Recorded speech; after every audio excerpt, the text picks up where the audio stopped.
Hi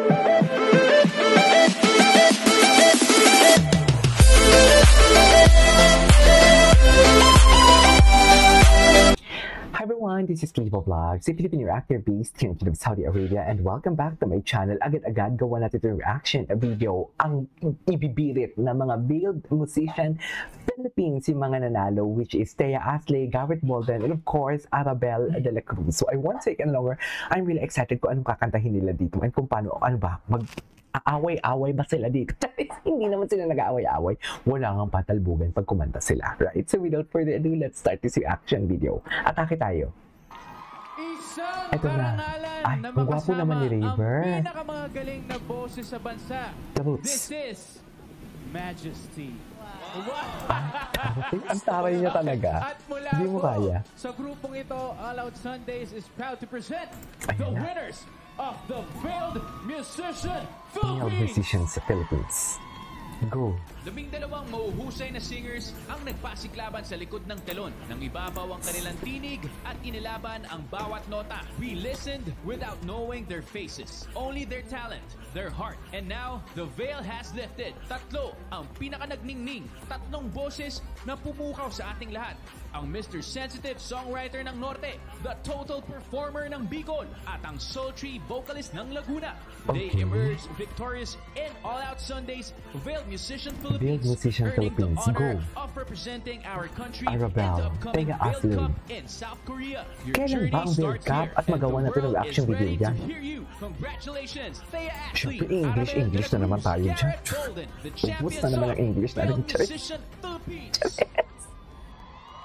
Ubus na naman ang English natin. Go.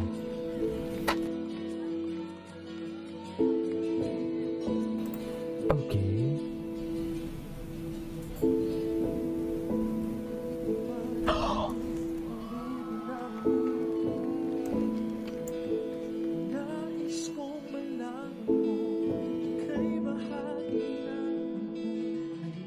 Okay.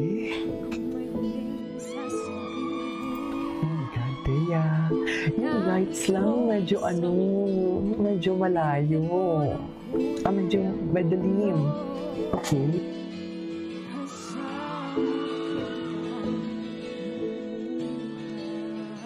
Wow, the notes.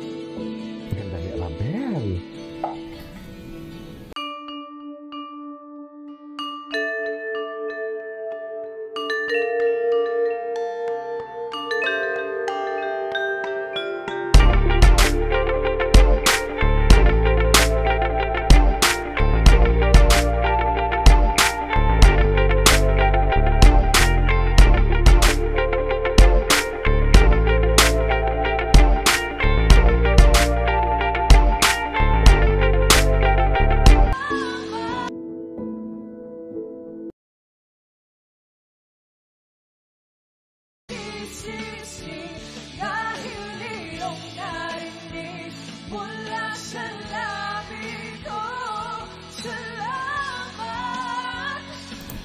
Di ba may ganun din si Thea? Yung bak gumanon? Tama ba yun?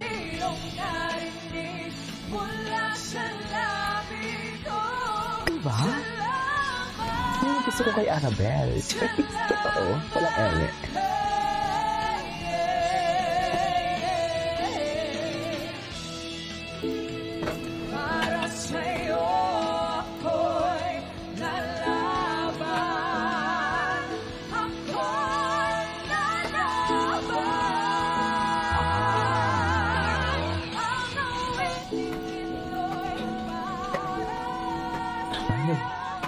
Oh my God.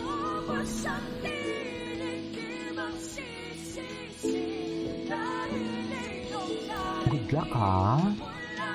Good luck sa Korea. Siyempre, kakainin mo naman yan sila ng GNA singer sa Korea. Hello?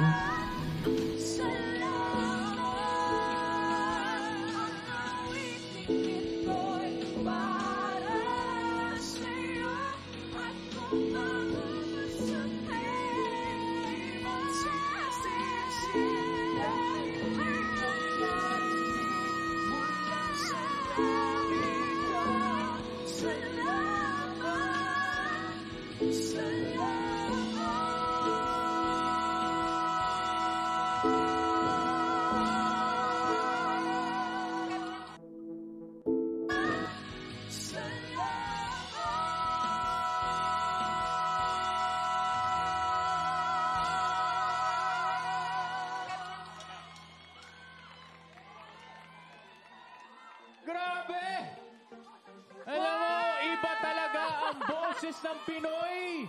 Kamusta naman, guys? Kamusta ang pakiramdam nyo after winning Veiled Musician?